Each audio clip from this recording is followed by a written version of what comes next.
नमस्कार, चैप्टर 1 के लेक्चर 7 में आपका स्वागत है। आज का हमारा टॉपिक है dipole in a uniform electric field. Uniform external field लिखा है, उसका मतलब इलेक्ट्रिक फील्ड की वो बात कर रहा है। अगर पिछले टॉपिक आपने अच्छे से पढ़ लिए हैं, आपको समझ में आ गए हैं, तो आज का टॉपिक आपके लिए बहुत ही आसान है। तो स्टार्ट करते हैं आज का टॉपिक। एक्चुअल टॉपिक पे आने से पहले एक बार देखते हैं कि यूनिफॉर्म इलेक्ट्रिक फील्ड का क्या मतलब है। देखिए, ये रीजन है, इस रीजन में एक यूनिफॉर्म इलेक्ट्रिक फील्ड का मतलब है कि इस रीजन में जितने भी पॉइंट्स हैं, मतलब मान लीजिए इस पॉइंट पर, इस पॉइंट पर, इस पॉइंट पर, सभी पॉइंट्स पर इलेक्ट्रिक फील्ड सेम है, उसकी magnitude as well as direction is same. पहली बात तो ये। दूसरी बात, टाइम के साथ वो चेंज नहीं हो रहा। ऐसा भी नहीं हो रहा कि टाइम के साथ हर पॉइंट का इलेक्ट्रिक फील्ड सेम तो रह रहा है पर चेंज हो जा रहा है, ऐसा भी नहीं है। तो your electric field is independent of space and time. किसी भी पोजीशन पर और किसी भी टाइम पर आपका इलेक्ट्रिक फील्ड की वैल्यू सेम रहती है। ये होता है आपका यूनिफॉर्म इलेक्ट्रिक फील्ड। अब आपको मैंने पहले भी कहा था, जनरली हमारी ये हैबिट होती है कि इलेक्ट्रिक फील्ड को देखते हैं तो हमारा मन करता है कि उसका सोर्स चार्ज जो है उसको भी हम देख लें। अब ऐसा इलेक्ट्रिक फील्ड किस चार्ज के कारण प्रोड्यूस होता है उसकी हमें चिंता करने की जरूरत नहीं है। इस केस में आपको बस ये ध्यान रखना है कि इलेक्ट्रिक फील्ड इस डायरेक्शन में है और वो यूनिफॉर्म है।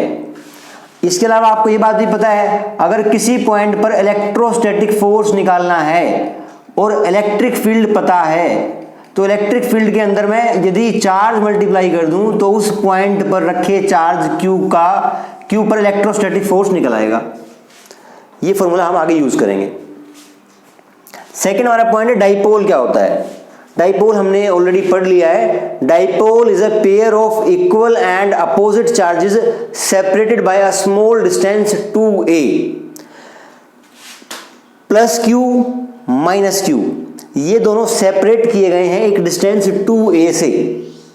यहां पे आप इस डिस्टेंस को L भी बोल सकते हो, लेकिन सहूलियत के लिए हमने जहां सेंटर है डाइपोल का उससे इस लेंथ को a और इस लेंथ को a मान के कंप्लीट लेंथ 2a हो गई। यहां पर direction of dipole is always from negative charge to positive charge.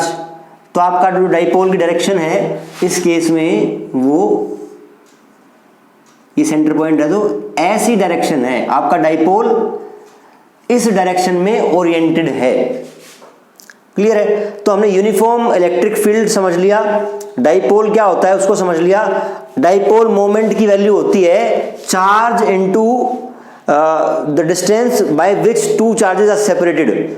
Charge जो है प्लस माइनस Q, उनका मैग्नीट्यूड इनटू जिस डिस्टेंस से वो सेपरेटेड हैं उनको मल्टीप्लाई कर दें और आपकी डायरेक्शन ले लें माइनस टू प्लस Q, तो वो आपका कहलाता है इलेक्ट्रिक डाइपोल मोमेंट। आप इसको लिख सकते हो, वैसे ऑलरेडी हमने डिस्कस कर लिया है।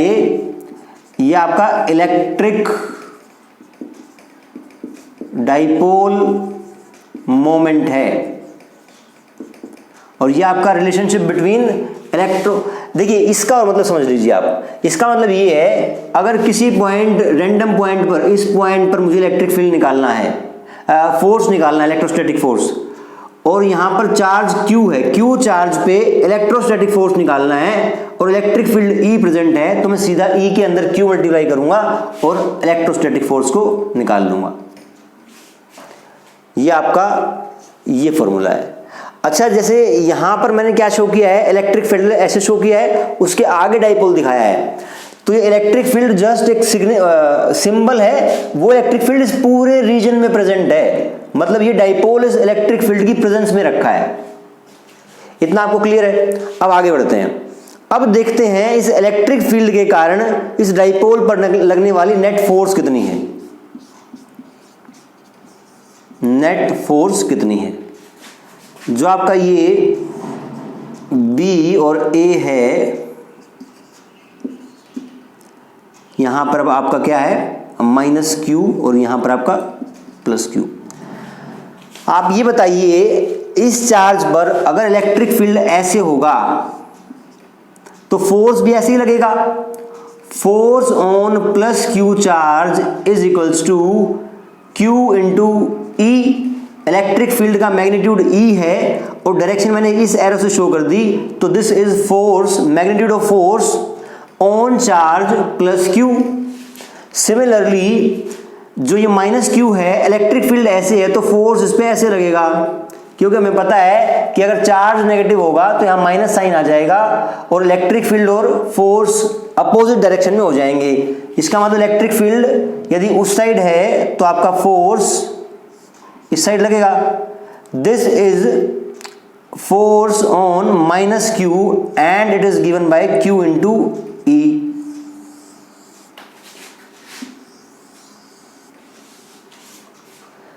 तो आप ध्यान से देखेंगे तो इस डाइपोल पर, यह इसका सेंटर है, एक फोर्स क्यू इस साइड लग रहा है, एक फोर्स क्यू इस साइड लग रहा है।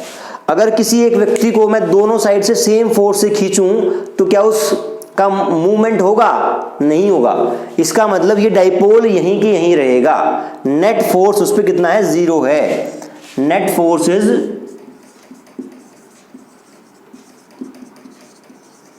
0।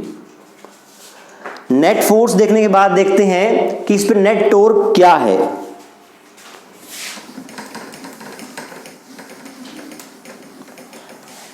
किसी भी चीज पर टॉर्क कितना है, इस बात को देखने के लिए हमें कुछ बातों का ध्यान रखना होता है कि टॉर्क की इक्वेशन हम कैसे लिखते हैं। देखिए, सबसे पहले तो आपको यह समझना पड़ेगा कि टॉर्क का मतलब क्या होता है।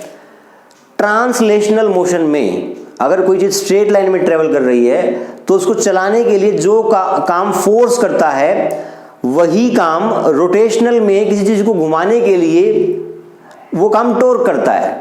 आप हमेशा ध्यान रखिए कि ट्रांसलेशनल मोशन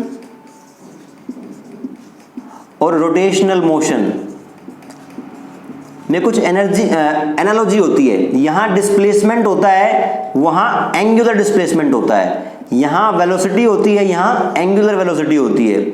यहां एक्सेलरेशन होता है, वहां एंगुलर एक्सेलरेशन होता है। यहां फोर्स होता है, वहां टॉर्क होता है। यहां मास होता है, वहां मोमेंट ऑफ इनर्शिया होता है। तो कहने का मतलब जो काम ट्रांसलेशन मोशन में फोर्स करता है वही रोटेशनल मोशन में टॉर्क करता है।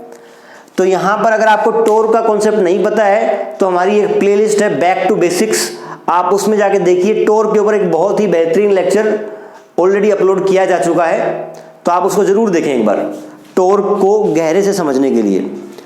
तो हमें जब भी किसी बॉडी पर टॉर्क लिखनी है तो हमें 3 बातें लिखनी है। पहली बात, सबसे पहले आप आइडेंटिफाई करो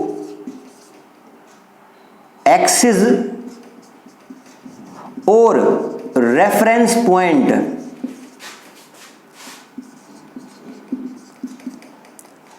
एक्सिस और रेफरेंस पॉइंट अबाउट विच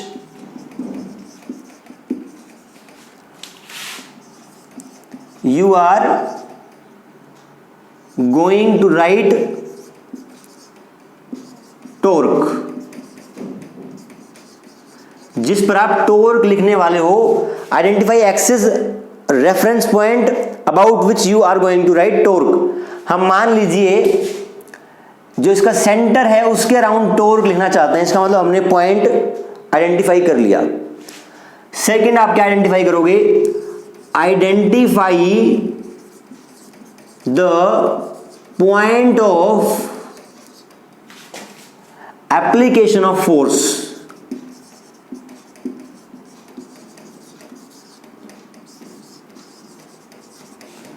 इसके बाद जिन पॉइंट्स पर फोर्स लग रहा है आपको वो आइडेंटिफाई करने हैं।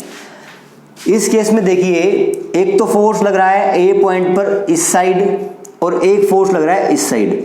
तो जहां पर फोर्स लग रहा है वो 2 पॉइंट है ए और बी, मैंने वो आइडेंटिफाई कर लिए। यहां पर आप लिख लीजिए बेसिक ब्रैकेट में पॉइंट ए एंड बी, इन दोनों पॉइंट पर आपका फोर्स लग रहा है। Point of application of force का मतलब है जिस पॉइंट पर फोर्स अप्लाई किया गया है, it is called point of application of force. ये हम पॉइंट क्या लिख रहे हैं? पॉइंट लिख रहे हैं how to write torque. Third point, जब आपने रेफरेंस पॉइंट आइडेंटिफाई कर लिया, point of application of force identify कर लिया, उसके बाद आप करो draw position vector from reference point to point of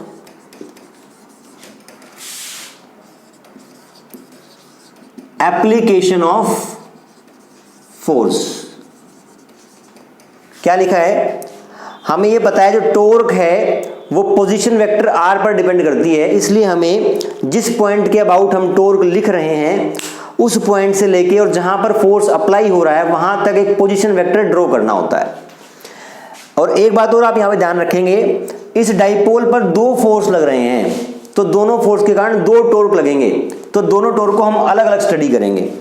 अब मान लीजिए मुझे पोजीशन वेक्टर ड्रॉ करना है from reference point to point of application of force. Reference point मेरा ये है, यहां से, और ये आपका point of application of force है, यहां से वेक्टर ड्रॉ करूंगा r, तो ये मेरा वेक्टर होगा OA वेक्टर। और जब मैं B पर लगने वाले फोर्स के कारण टॉर्क निकालूंगा तब मेरा क्या होगा पोजीशन वेक्टर? रेफरेंस पॉइंट से point of application of force तक। क्लियर है? हमें रेफरेंस पॉइंट से जिस पॉइंट पर फोर्स लग रहा है वहां तक पोजीशन वेक्टर ड्रॉ करना है। Fourth point, draw force vector.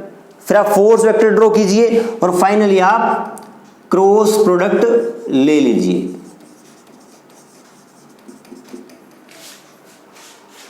ये टॉर्क जब भी आप लिखोगे इन बातों का ध्यान रखोगे, और टॉर्क का फॉर्मूला आपका होता है torque equal to R cross F। अब इस फॉर्मूले में R क्रॉस F आ रहा है, उनको लिखना कैसे है वो इन सारे पॉइंट्स में गिवन है आपको। R क्या होगा? अब मान लीजिए मैं टॉर्क ड्यू टू A लिखने का प्रयास कर रहा हूं, टॉर्क एट A। जब टॉर्क एट A लिखेंगे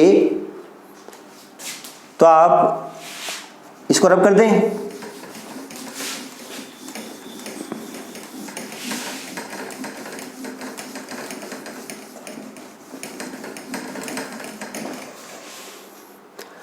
जब आप टॉर्क एट A लिखेंगे तब देखिए क्या होगा।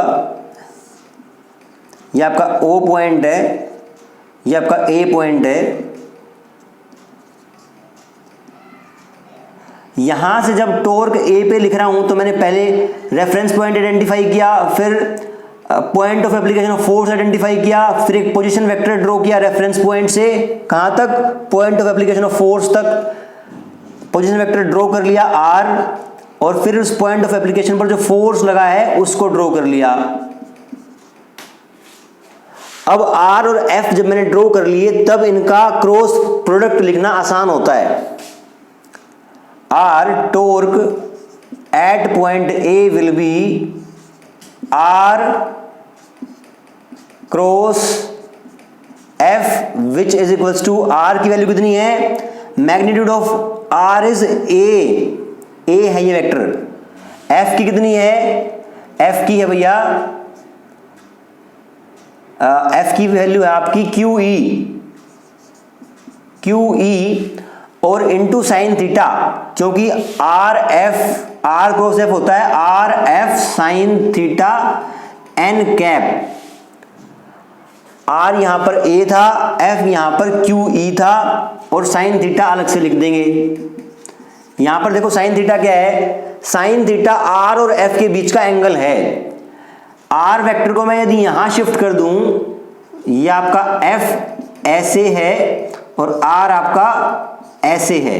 किसी वेक्टर को जब हम without changing its magnitude and direction parallelly shift करते हैं तो उस पर कोई फर्क नहीं पड़ता। तो ये आपका R और F है। अब R और F को देखने के बाद आप टॉर्क की डायरेक्शन बता सकते हो। टॉर्क की डायरेक्शन के लिए आप क्या करते हैं? जो वेक्टर पहले लिखा है उसके ऊपर राइट हैंड की ये वाला पोर्शन रखते हो। हमने ये आर पे रख दिया और दूसरे की तरफ घुमाते हो, तो जो आपका डायरेक्शन अंगूठा देता है वो आपकी टॉर्क की डायरेक्शन है। तो यहां पर torque due to a inward to board, board के अंदर की साइड है, ये मैग्नीट्यूड हो गया और ये आपकी डायरेक्शन हो गई। यहां पे थीटा कौन सा है, दिस इज थीटा। क्लियर है। सिमिलरली जब मैं टॉर्क ड्यू टू बी लिखूंगा, ड्यू टू बी नहीं एट बी, तो वहां पर हो जाएगा ये बी पॉइंट है, यहां पर आर वेक्टर ये होगा, फोर्स वेक्टर ये है।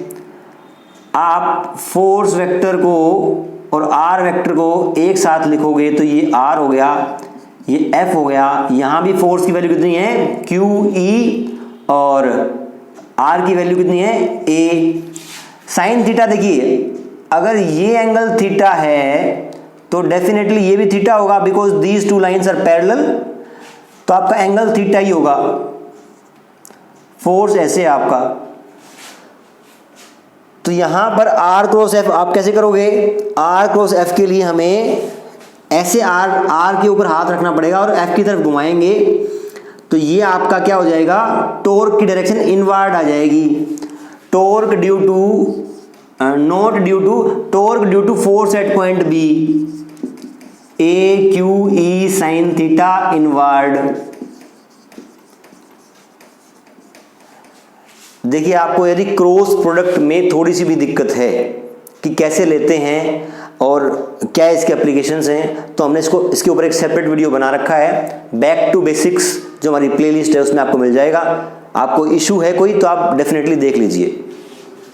तो हमने दो टॉर्क लिख दिए हैं, ए और बी, दोनों की डायरेक्शन सेम है, इनवर्ड। इसका मतलब जब मैं नेट टॉर्क लिखूंगा, torque due to A plus torque due to B, अगर दो वेक्टर सेम डायरेक्शन में हैं तो उनके कारण जो मैग्नीट्यूड है, उनका जो मैग्नीट्यूड है उनको मैं डायरेक्टली ऐड कर सकता हूं। तो यहां पर हो जाएगा 2 Q A E sine theta. अगर आप यहां पर ध्यान से देखेंगे तो 2 Q A is electric dipole moment, so we can write it P E sine theta. तो इस तरीके का फॉर्मूला आपका कहां बनता है, इस तरीके का फॉर्मूला बनता है यदि मैं P क्रॉस E कर दूं, तो ये आपका टॉर्क निकल के आया था। अगर मैं यहां पर इसको हल्का सा मैनिपुलेट करके टॉर्क ऐसा लिख दूं P क्रॉस E, तो क्या सेम बात बन जाएगी। आप देखिए P की डायरेक्शन ये है और इलेक्ट्रिक फील्ड की डायरेक्शन कौन सी है, ये है, यहां हमने मेंशन कर रखी है। अगर हम P क्रॉस E लेते हैं तो उसकी डायरेक्शन देखिए, P के ऊपर हाथ रखा, E की तरफ घुमाया तो इनवर्ड आ रही है, तो इसके कारण भी डायरेक्शन आपकी वही आ रही है। इतना क्लियर है आपको, ठीक, आगे बढ़ते हैं। ये आपका टॉर्क का एग्जैक्ट फॉर्मूला बन गया in case dipole in a uniform external field. तो हमने यहां तक कर लिया। इसके बाद हमारा एक टॉपिक बचता है stable and unstable equilibrium.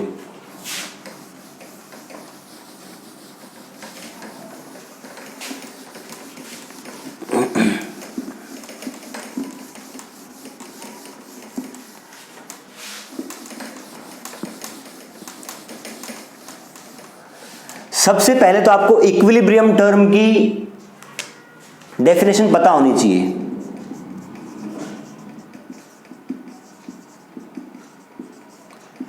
Chemistry का इक्विलिब्रियम अलग होता है, फिजिक्स का इक्विलिब्रियम अलग होता है। फिजिक्स का इक्विलिब्रियम है कि अगर कोई बॉडी पे फोर्स नेट जीरो है और उस पर नेट टॉर्क भी जीरो है, तो this body is in mechanical equilibrium, mechanical equilibrium में होगी। अब इक्विलिब्रियम के बाद दो तरह के इक्विलिब्रियम हैं, एक है स्टेबल इक्विलिब्रियम,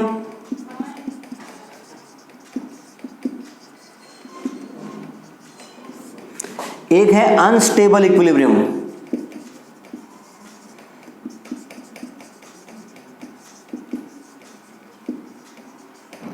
यहां पे उसका क्या सिग्निफिकेंस है उसको देखते हैं। पहले एक एनालॉजी लेते हैं। अगर आप मान लीजिए आपके पास इस तरह की शेप है, कटोरे जैसी शेप, उसके अंदर यहां लोवेस्ट पॉइंट पर आप एक बॉल रख देते हैं, तो ये बॉल रेस्ट पे रहेगी। रेस्ट पे रहेगी इसका मतलब यहां पे फोर्स जीरो है, कोई मोशन नहीं हो रहा, तो फोर्स भी जीरो है और आपका टॉर्क भी जीरो है। इसका मतलब ये इक्विलिब्रियम में है। अब यदि इस बॉडी को मैं इसकी मीन पोजीशन से हल्का सा डिस्टर्ब कर दूं तो क्या होगा, डिस्टर्ब करके छोड़ दूं तो ये वापस मीन पोजीशन की तरफ आना चाहेगी। अगर इस साइड छोड़ दूं तो भी वो मीन पोजीशन की तरफ आना चाहेगी। तो कहने का मतलब है स्टेबल इक्विलिब्रियम वो इक्विलिब्रियम है जिसमें आप किसी पार्टिकल को स्टेबल इक्विलिब्रियम से मीन पोजीशन से थोड़ा सा डिस्टर्ब करोगे तो it will try to regain equilibrium position again. Clear है? सिमिलरली अगर एक इस तरह का शेप हो और आपने यहां पर जस्ट बैलेंस करके एक बॉल को रखा है और रेस्ट पे है बॉल, तो वो भी नेट फोर्स जीरो होगा, उस पर टॉर्क जीरो होगा, तो इक्विलिब्रियम में है। ये भी इक्विलिब्रियम में था, ये भी इक्विलिब्रियम में था। अब इसको आप यदि हल्का सा डिस्टर्ब करोगे मीन पोजीशन से तो ये परमानेंटली मीन पोजीशन से दूर चला जाएगा। सिमिलरली इस साइड डिस्टर्ब करोगे तो यहां भी वो परमानेंटली मीन पोजीशन से दूर चला जाएगा। तो कुल मिला के इक्विलिब्रियम दो प्रकार के होते हैं। जिस इक्विलिब्रियम की मीन पोजीशन से आप पार्टिकल को डिस्टर्ब करके छोड़ते हो और वो वापस मीन पोजीशन पर आना चाहे, इट इज स्टेबल इक्विलिब्रियम। और जिस केस में वो मीन पोजीशन से डिस्टर्बेंस अगर हल्का सा भी कर दिया तो वापस लौट के कभी मीन पोजीशन पर नहीं आएगा, ऐसा इक्विलिब्रियम आपका अनस्टेबल इक्विलिब्रियम होता है। अब इस चीज को हम यहां कैसे अप्लाई करेंगे, इस डाइपोल के केस में वो कैसे एप्लीकेबल है। आप मान लीजिए इलेक्ट्रिक फील्ड प्रेजेंट था पूरे रीजन में। इस डाइपोल की डायरेक्शन क्या है, ए टू बी, ये ऐसा डाइपोल है।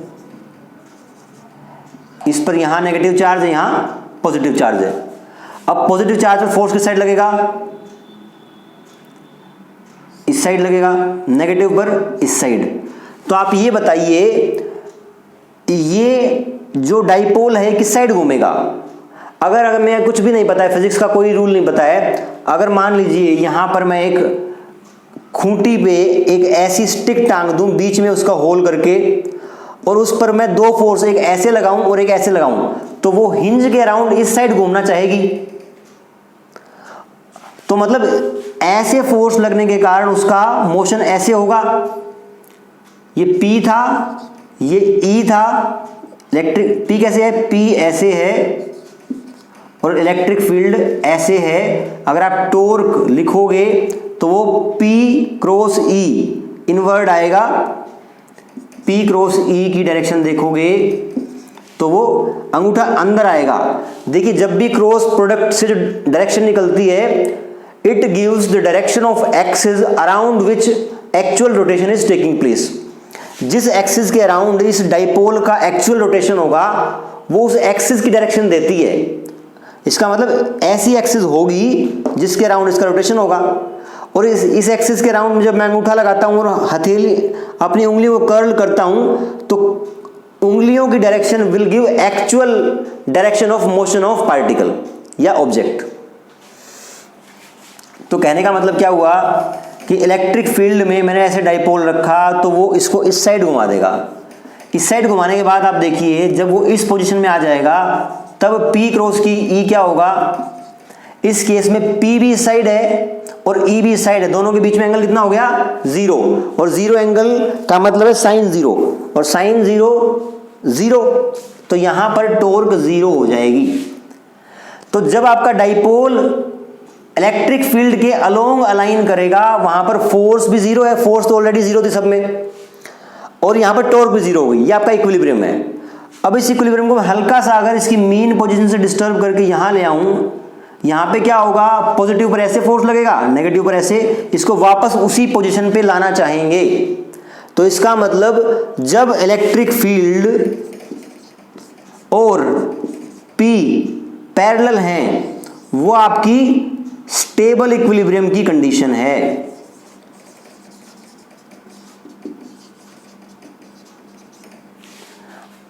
अब यदि ऐसा करें कि इस डाइपोल को हम किसी एक्सटर्नल फोर्स से लाके इस साइड छोड़ दें, अगर मेरा P ऐसे आ गया, इलेक्ट्रिक फील्ड ऐसे ही है, यहां पर P क्रॉस E, P और E के एंगल में कितना हो जाएगा, E ऐसे है, P ऐसे है, एंगल हो गया 180 का, साइन 180 भी 180 होता है, तो यहां भी टॉर्क 0 रहेगा, ये भी टॉर्क 0 है और फोर्स ऑलरेडी 0 था, तो इक्विलिब्रियम की कंडीशन है। लेकिन इसको आप हल्का सा घुमाओगे अपने मीन पोजीशन से, तो आप देखो इस साइड नेगेटिव था, इस साइड पॉजिटिव, क्योंकि पॉजिटिव को घुमा के हम इस साइड, एक मिनट सॉरी, यहां नेगेटिव था तो हम नेगेटिव को इस साइड ले आए, ठीक है, ये पॉजिटिव है। इस पे देखिए फोर्स किस साइड लगेगा, इस साइड, इस पे, इस साइड। कुछ गलत बनाया गया मैंने, स्टार्टिंग में नेगेटिव ऐसे था, अब नेगेटिव उस साइड है, तो QE फोर्स इस साइड लगेगा। पहले वाला कैसे रोटेट कर रहा था उसको, इसको, ठीक है, कोई दिक्कत नहीं है इसमें। देखिए क्या हो रहा है, मैं एक बार रिपीट कर दूं आपको। स्टेबल इक्विलिब्रियम में इलेक्ट्रिक फील्ड ऐसे था, आपका डाइपोल भी ऐसे था, इसको जैसे ही डिस्प्लेस करोगे, फोर्स इस पे ऐसे और इस पे ऐसे, ये इसको वापस वहीं पे लाना चाहेगा, इसलिए स्टेबल इक्विलिब्रियम कहलाया था। अब मैंने किसी एक्सटर्नल फोर्स के कारण डाइपोल को उल्टा कर दिया, माइनस यहां और प्लस यहां, इस तरीके से। अब जब इसको आप मीन पोजीशन से डिस्टर्ब करोगे, कहने का मतलब इसको यहां ले जाओगे और इसको यहां, तो आप देखिए इस पर फोर्स कैसे लगेगा, इस साइड और इस पे इस साइड। अगर एक खूंटी पे ये टंगा हुआ है ऐसे, इस पे फोर्स ऐसे लगे और इस पे ऐसे लगे, तो ये ऐसे आ जाएगा। कहने का मतलब परमानेंटली अपनी मीन पोजीशन से दूर चला जाएगा। तो जब आपका electric field and dipole are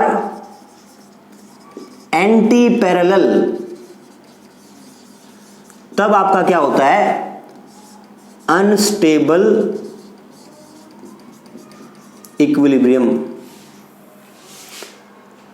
तो आप हमेशा ध्यान रखिए कि डाइपोल को आप एक्सटर्नल इलेक्ट्रिक फील्ड की प्रेजेंस में छोड़ेंगे, किसी भी जगह छोड़ दो, वो हमेशा E के अलोंग अलाइन होना चाहेगा। आपका डाइपोल हमेशा E की डायरेक्शन में ही आना चाहेगा।